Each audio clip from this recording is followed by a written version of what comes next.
Hey guys, welcome back to my channel. तो आज मैं एक्सप्लेन करने वाली हूँ सडनली 17 का पार्ट 7। बट उससे पहले जल्दी से वीडियो को लाइक, चैनल को सब्सक्राइब और अपने दोस्तों के साथ शेयर कर दो। And now let's start the explanation.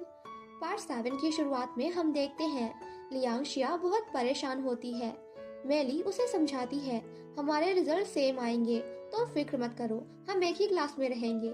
लियांशिया, तुम लोगों को तो पता ही है, कुछ वक्त से मेरे मार्क्स बहुत खराब आ रहे हैं। वहीं मार्टिन माओ से कहता है, तुम्हारे तो एग्जाम में बहुत अच्छे मार्क्स आते हैं, मैं तुम्हारा पेपर कॉपी करूंगा, फिर हम एक ही क्लास में रहेंगे। माओ, अगर मुझे ही अच्छे मार्क्स नहीं आए तो? मार्टिन, ऐसा हो ही नहीं सकता, तुम कर लोगे। तभी लियांशिया अपने दोस्तों के साथ वहां आती है। माओ उससे कहता है, मुझे तुमसे कुछ बात करनी है। वो उसे साइड में ले जाकर कहता है, एग्जाम्स आने वाले हैं, तुम क्या करने वाली हो? लियांशिया, मैं पढ़ाई करूंगी। माओ, तू पागल हो गई है क्या? हम पहले सही से एग्जाम्स दे सकते थे, मगर अब हम फ्यूचर से आए हैं। लियांशिया, ये तो तुम्हारे लिए अच्छा ही है, अगर तुम बी क्लास में चले गए तो यान के साथ रह सकते हो, फिर तुम दोनों साथ में कपड़े धोना, ओके? और इस तरह हम एक दूसरे से दूर भी रह सकते हैं। माओ, क्या तुम सच में चाहती हो कि हम अलग क्लास में चले जाएं? वैसे इससे मुझे फर्क तो कुछ नहीं पड़ेगा, क्योंकि मेरे पिछले एग्जाम्स में बहुत अच्छे मार्क्स आए थे। मुझे तो डर इस बात का है कि कहीं तुम दूसरी क्लास में न चली जाओ। अब तो सिर्फ एक ही हफ्ता बचा है। लियांशिया, अगर तुम्हारे पास कोई अच्छा सॉल्यूशन है तो मुझे बताओ। माओ, तुम जाकर सर शाओ से इस बारे में डिस्कस करो। लियांशिया, पागल हो क्या? हमारी 2 दिन पहले ही आर्ग्यूमेंट हुई है, मैं उनके पास कैसे जा सकती हूँ?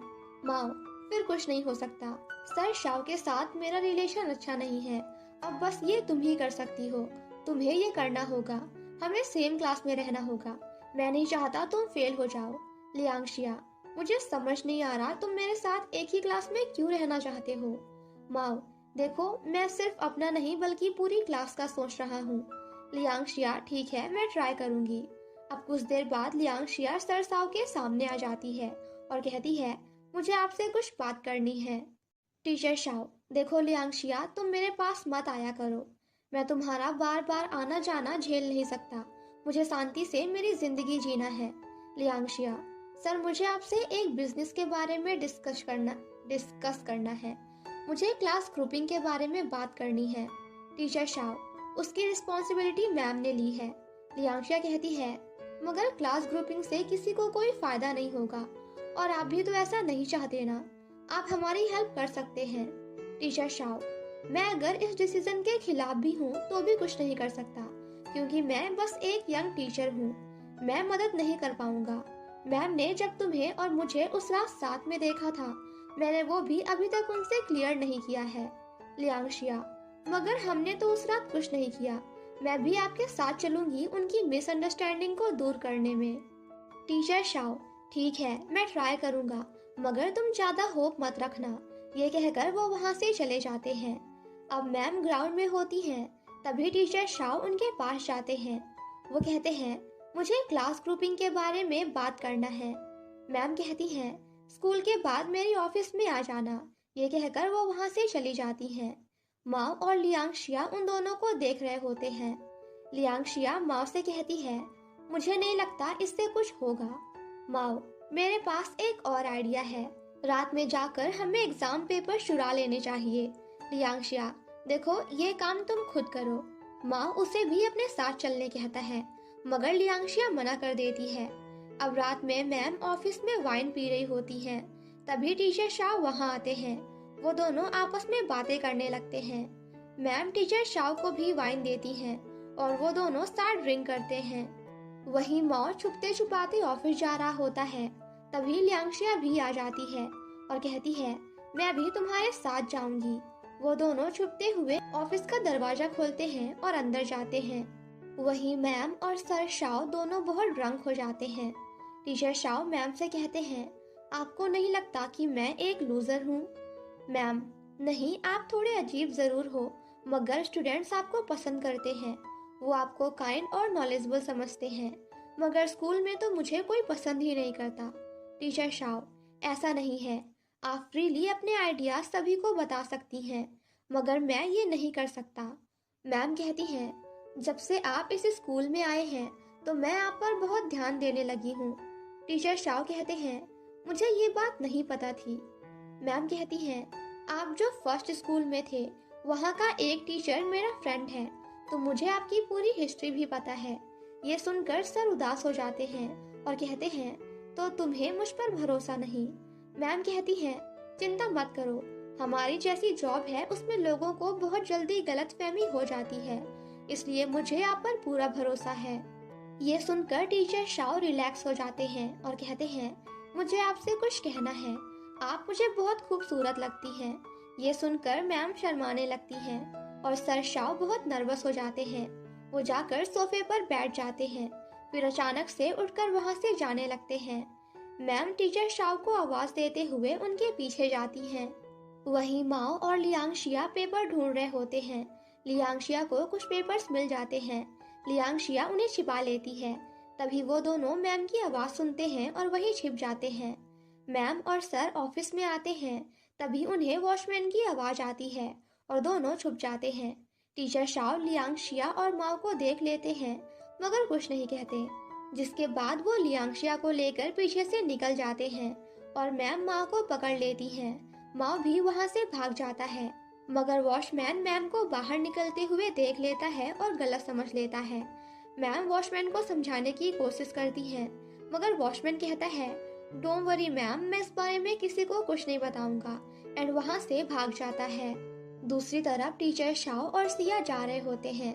सर लियांगशिया से पूछते हैं, तुम इतनी रात को मेरे ऑफिस में क्या कर रही थी?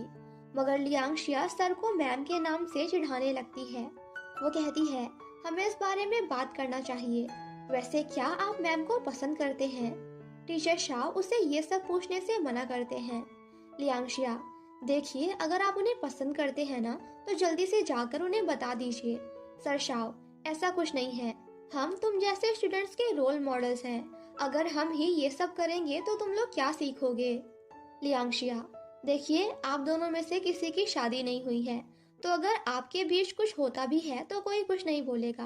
पहले मैं भी लोग क्या सोचेंगे इस बारे में बहुत सोचा करती थी, मगर अब मुझे कोई फर्क नहीं पड़ता।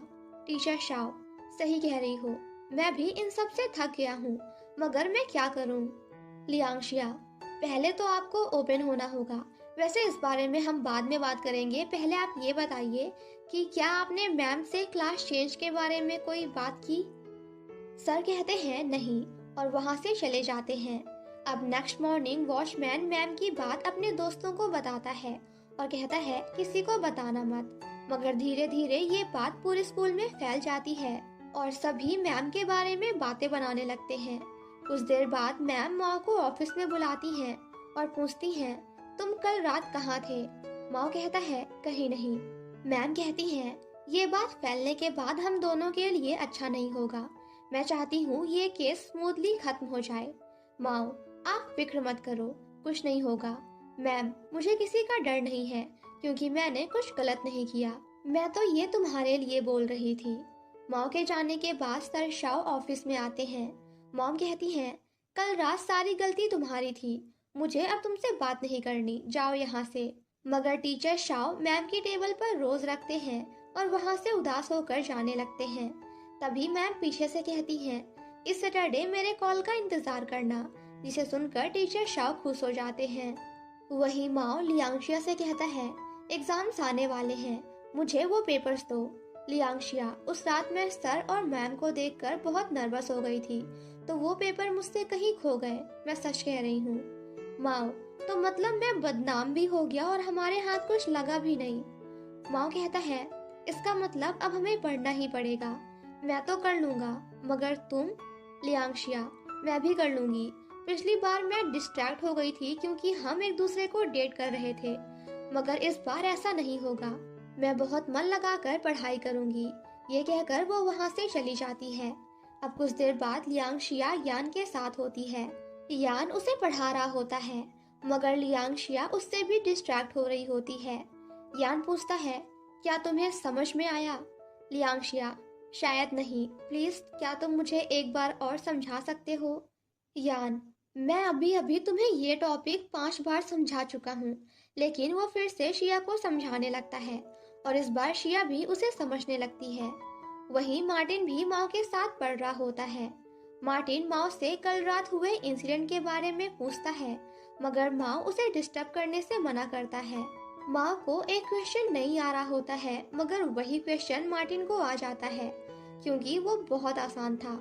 माओ कहता है, मतलब अब मैं तुमसे भी गधा हूँ। थोड़ी देर बाद वो दोनों एक रेस्टोरेंट में होते हैं, जहाँ माओ मार्टिन को सब बताता है कि पेपर चुराने के चक्कर में मैं मैम के साथ ऑफिस में फंस गया था।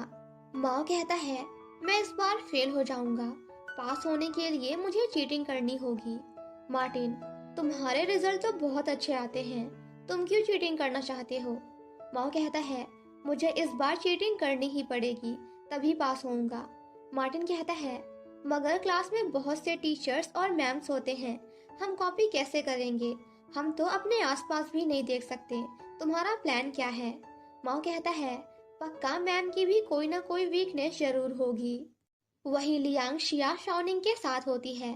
शाओनिंग पूछती है, यान के साथ तुम्हारी स्टडीज कैसी चल रही हैं? लियांग शिया, अगर तुम इस बारे में ना ही पूछो तो ही अच्छा है, मुझे उसका समझाया हुआ एक वर्ड समझ नहीं आता। शाओनिंग कहती है, एग्जाम्स नजदीक हैं, तुम क्या करोगी?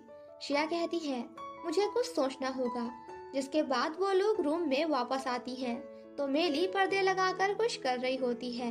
वो लोग पर्दे हटाकर उसे डरा देती हैं। दरअसल मेली किसी के लिए गिफ्ट बना रही होती है। वो दोनों उसे बताने के लिए जिद करने लगती हैं। मेली उन्हें बताती है और बहुत शर्मा जाती है। अब अगले दिन माओ और लियांग शिया सीढ़ियों पर खड़े होते हैं। माओ उससे कहता है, हम दोनों से पढ़ाई नहीं हो रही है, तो हमें चीटिंग करनी होगी। लियांग शिया कहती है, इससे पहले मैंने कभी चीटिंग नहीं की है, तो मुझे एक्सपीरियंस नहीं है। माओ कहता है, जैसे मुझे तो बहुत एक्सपीरियंस है ना? अच्छा ठीक है, हम आज रात मिलकर इस बारे में एक प्लान बनाएंगे। और इसी के साथ हमारा ये पार्ट यहीं पे खत्म हो जाता है। Thank you so much guys for watching my explanation. Stay safe and healthy, और हाँ, stay tune for next part. Bye bye.